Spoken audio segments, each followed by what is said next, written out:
ओम नमो भगवते वासुदेवाय नमः। नमस्कार दोस्तों, आप सभी का मेरे YouTube चैनल मायरा बॉयज़ में हार्दिक स्वागत है।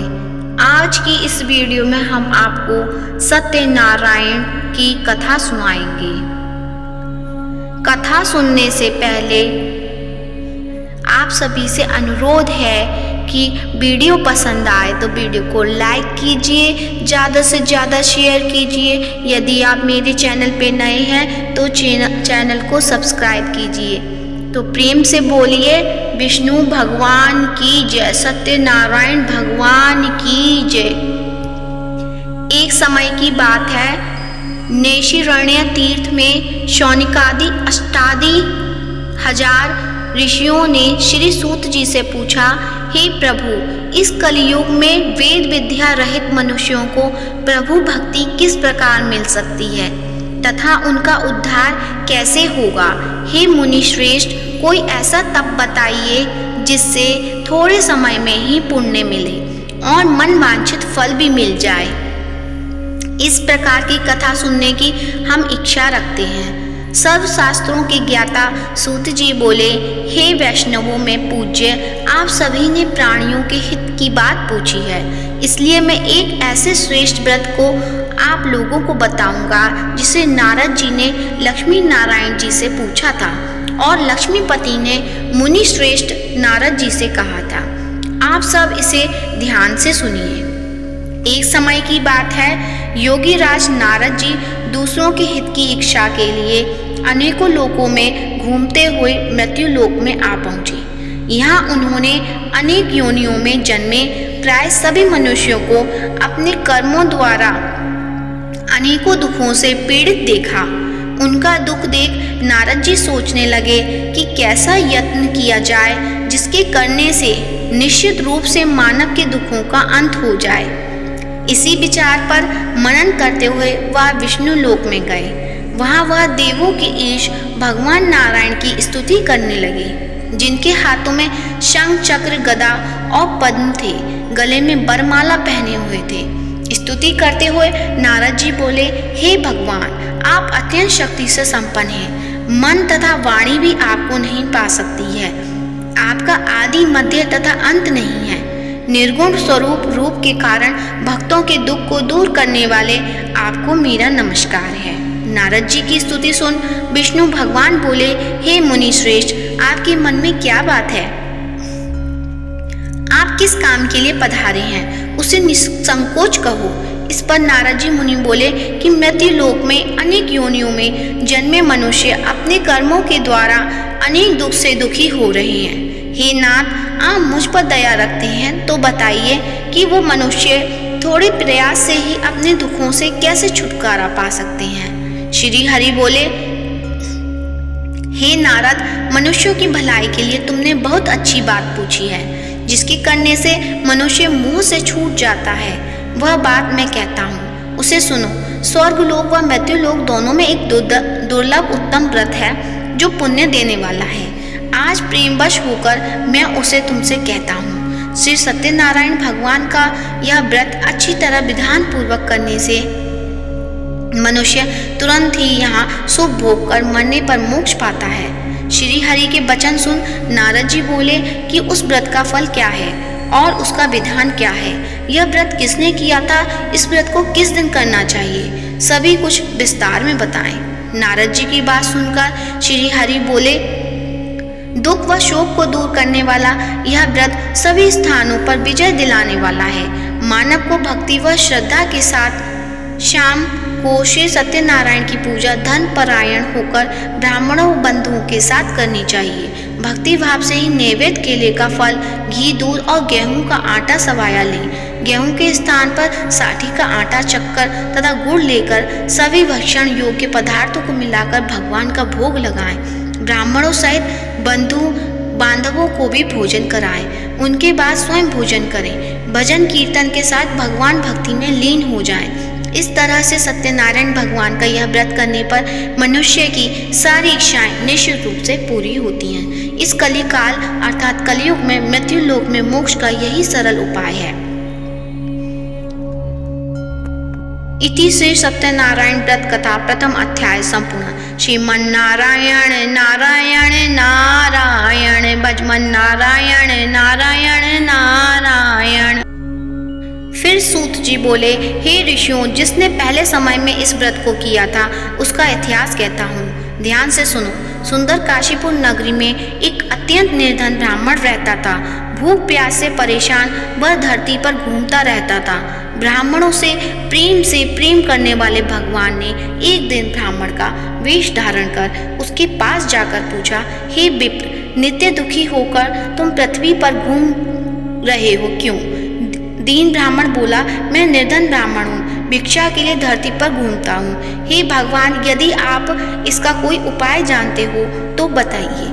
व्रत ब्राह्मण कहता है कि सत्यनारायण भगवान मनोवांछित फल देने वाले हैं, इसलिए तुम उनका पूजन करो। इसे करने से मनुष्य सभी दुखों से मुक्त हो जाता है।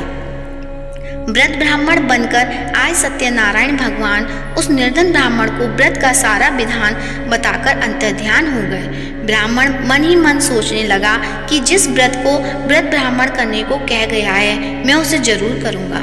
यह निश्चय करने के बाद उसे रात में नींद नहीं आई। वह सवेरे उठकर सत्यनारायण भगवान के व्रत का निश्चय कर भिक्षा के लिए चला गया। उस दिन निर्धन ब्राह्मण को भिक्षा में बहुत धन मिला, जिसे उसने बंधु बांधवों के साथ मिलकर श्री सत्यनारायण भगवान का व्रत संपन्न किया।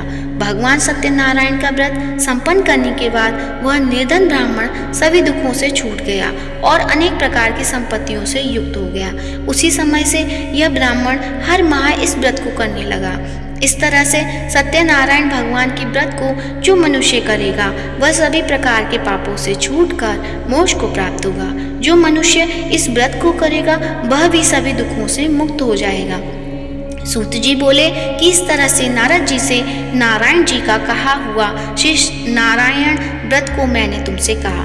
हे विप्रो, मैं अब और क्या कहूँ? ऋषि बोले, हे मुनिवर, संसार में उस विप्र से सुनकर और किस किसने इस व्रत को किया, हम सब इस बात को सुनना चाहते हैं। इसके लिए हमारे मन में श्रद्धा का भाव है। सूत जी बोले, हे मुनियों, जिसने इस व्रत को किया है वह सब सुनो। एक समय वही विप्र धन व ऐश्वर्य के अनुसार अपने बंधु बांधवों के साथ इस व्रत को करने को तैयार हुआ। उसी समय एक लकड़ी बेचने वाला बूढ़ा आदमी आया और लकड़ियां बाहर रखकर अंदर ब्राह्मण के घर में गया। प्यास से दुखी वह लकड़हारा उसको व्रत करते देख विप्र को नमस्कार कर पूछने लगा कि आप यह क्या कर रहे हैं तथा इसे करने से क्या फल मिलेगा, कृपया मुझे भी बताएं। ब्राह्मण ने कहा कि सभी मनोकामनाओं को पूरा करने वाला यह सत्यनारायण भगवान का व्रत है। इनकी कृपा से ही मेरे घर में धन धान्य आदि की वृद्धि हुई है। विप्र से सत्यनारायण व्रत के बारे में जानकर लकड़हारा बहुत प्रसन्न हुआ। चरणामृत लेकर वह प्रसाद खाने के बाद वह अपने घर गया। लकड़हारे ने अपने मन में संकल्प किया कि आज लकड़ी बेचने से जो धन मिलेगा उसी से सत्यनारायण भगवान का उत्तम व्रत करूंगा। मन में इस विचार को ले बूढ़ा आदमी सिर पर लकड़ियां रख उसी नगर में बेचने गया जहाँ धनी लोग ज्यादा रहते थे। उस नगर में उसे अपनी लकड़ियों का दाम पहले से 4 गुना अधिक मिलता है। बूढ़ा प्रसन्नता के साथ दाम लेकर केले, शक्कर, घी, दूध, दही और गेहूं का आटा ले और सत्यनारायण भगवान के व्रत की अन्य सामग्रियां लेकर अपने घर गया। वहाँ उसने अपने बंधु बांधवों को बुलाकर विधि विधान से सत्यनारायण भगवान का पूजन और व्रत किया। इस व्रत के प्रभाव से वह बूढ़ा लकड़हारा धन, पुत्र आदि से युक्त होकर संसार के समस्त सुख भोग अंतकाल में बैकुंठ धाम चला गया। इति श्री सत्यनारायण व्रत कथा का दूसरा अध्याय संपूर्ण। श्रीमन्नारायण नारायण नारायण भजमन्नारायण नारायण नारायण। सूत जी बोले, हे श्रेष्ठ मुनियों, अब आगे की कथा कहता हूँ। पहले समय में उल्कामुख नाम का एक बुद्धिमान राजा था। वह सत्यवक्ता और जितेंद्रिय था। प्रतिदिन देव स्थानों पर जाता और निर्धनों को धन देकर उनके कष्ट दूर करता था। उसकी पत्नी कमल के समान मुख वाली तथा सती साध्वी थी। भद्रशिला नदी के तट पर उन दोनों ने श्री सत्यनारायण भगवान का व्रत किया। उसी समय साधु नाम का एक वैश्य आया। उसके पास व्यापार करने के लिए बहुत सा धन भी था।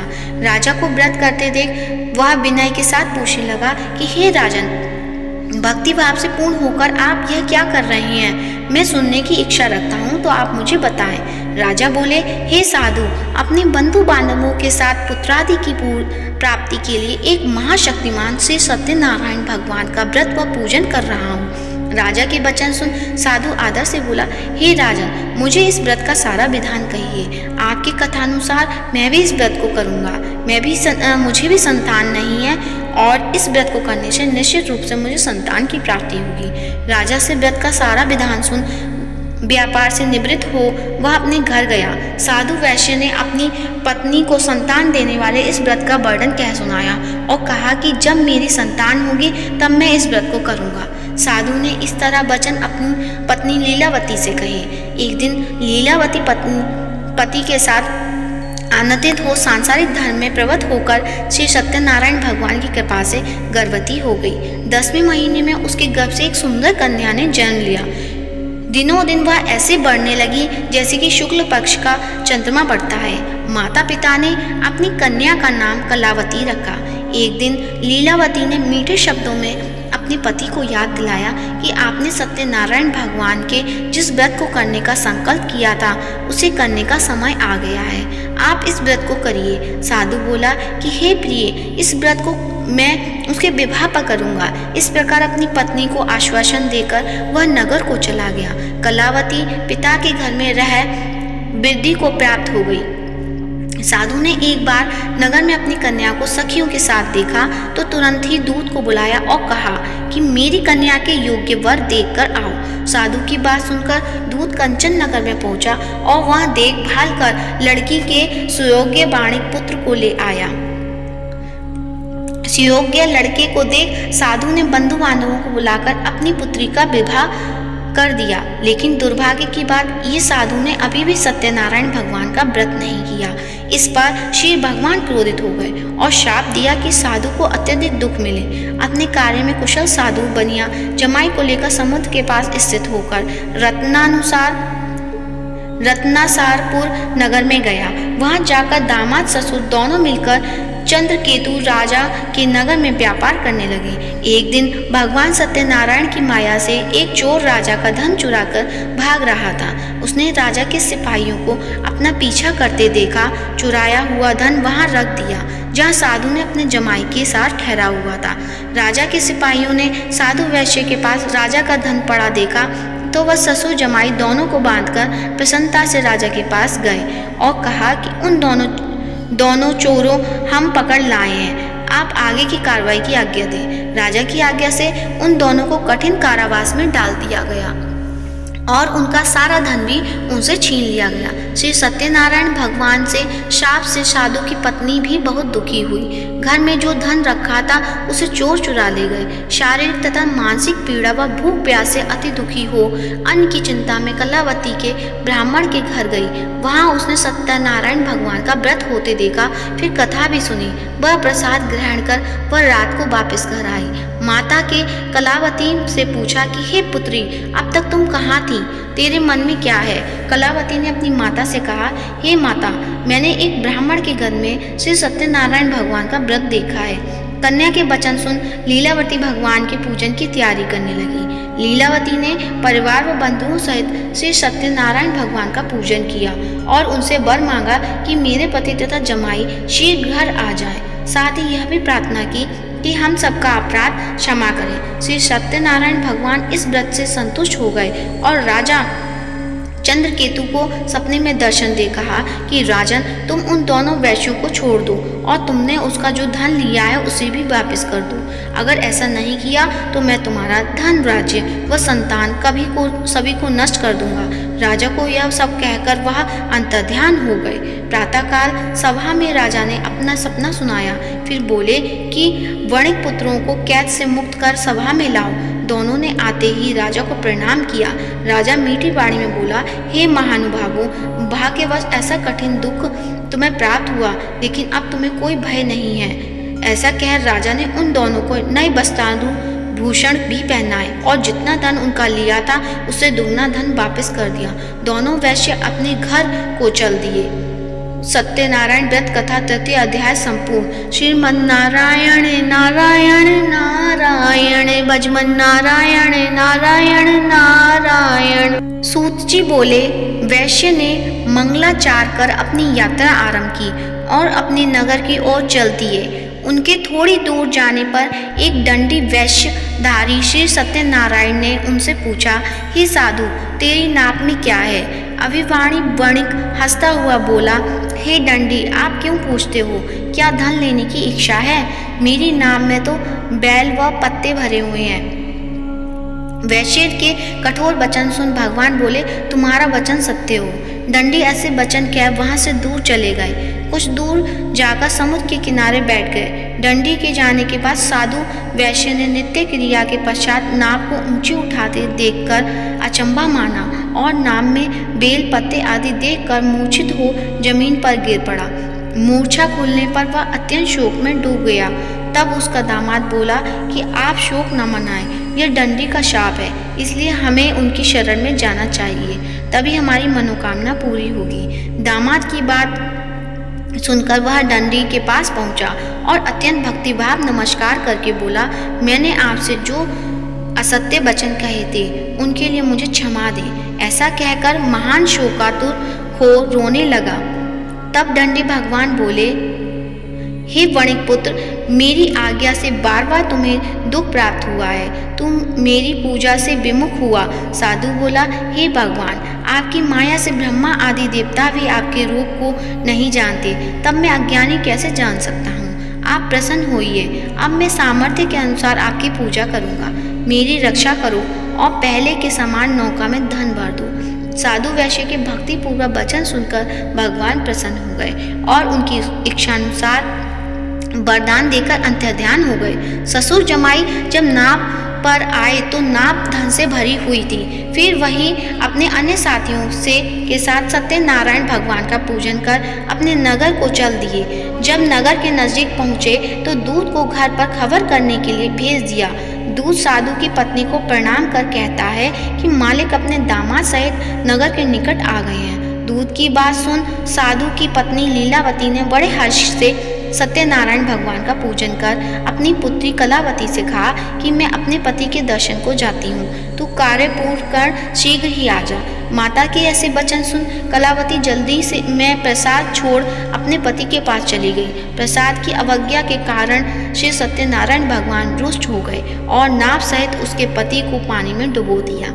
कलावती अपने पति को वहां न पाकर रोती हुई जमीन पर गिर गई। नौका को डूबा हुआ देख वह कन्या को रोता देख साधु दुखी होकर बोला कि हे प्रभु, मुझसे तथा मेरे परिवार से जो भूल हुई है उसे क्षमा करें। साधु के दीन वचन सुनकर श्री सत्यनारायण भगवान प्रसन्न हो गए और आकाशवाणी हुई कि हे साधु, तेरी कन्या मेरे प्रसाद को छोड़कर आई है, इसलिए उसका पति अदृश्य हो गया है। यदि वह घर जाकर प्रसाद खाकर लौटती है तो इससे इसका पति अवश्य मिलेगा। ऐसी आकाशवाणी सुन कलावती घर पहुंचकर प्रसाद खाती है और फिर आकर अपने पति के दर्शन करती है। उसके बाद साधु अपने बंधु बांधवों सहित श्री सत्यनारायण भगवान का विधि विधान से पूजन करता है। इस लोक का सुख भोग व अंत में स्वर्ग जाता है। श्री सत्यनारायण व्रत कथा चतुर्थ अध्याय संपूर्ण। श्रीमन्नारायण नारायण नारायण भजमन नारायण नारायण नारायण। सूत जी बोले, हे ऋषियों, मैं और भी एक कथा सुनाता हूँ, उसे भी ध्यान पूर्वक सुनो। प्रजापालन में लीन तुंदध्वज नाम का एक राजा था। उसने भी भगवान का प्रसाद त्याग कर बहुत ही दुख सहन किया। एक बार वन में जाकर वन्य पशुओं को मारकर वह बड़ के पेड़ के नीचे आया। वहाँ उसने ग्वालों को भक्ति भाव से अपने बंधुओं सहित सत्यनारायण भगवान का पूजन करते देखा। अभिमानवश राजा ने उन्हें देखकर भी पूजा स्थान में नहीं गया और न ही उसने भगवान को नमस्कार किया। ग्वालों ने राजा को प्रसाद दिया, लेकिन उसने वह प्रसाद नहीं खाया और प्रसाद को वहीं छोड़ वह अपने नगर को चला गया। जब वह नगर में पहुंचा तो वहाँ सब कुछ तहस नहस हुआ पड़ा और वह शीघ्र ही समझ गया कि यह सब भगवान ने ही किया है। वह दोबारा ग्वालों के पास पहुंचा और विधि पूर्वक पूजा करके प्रसाद खाया तो श्री सत्यनारायण भगवान की कृपा से सब कुछ पहले जैसा हो गया। दीर्घ काल तक सुख भोगने के बाद मरणोपरांत उसे स्वर्ग लोक की प्राप्ति हुई। जो मनुष्य परम दुर्लभ इस व्रत को करेगा तो भगवान सत्यनारायण की अनुकंपा से उसे धन धान्य की प्राप्ति होगी। निर्धन धनी हो जाता है और भय मुक्त हो जीवन जीता है। संतानहीन मनुष्य को संतान सुख मिलता है और सारे मनोरथ पूर्ण होने पर मानव अंत काल में बैकुंठ धाम को जाता है। सूत जी बोले, जिन्होंने पहले इस व्रत को किया है अब उसके दूसरे जन्म की कथा कहता हूँ। व्रत शतानंद ब्राह्मण ने सुदामा का जन्म लेकर मोक्ष की प्राप्ति की। लकड़हारे ने अगले जन्म में निषाद बनकर मोक्ष प्राप्त किया।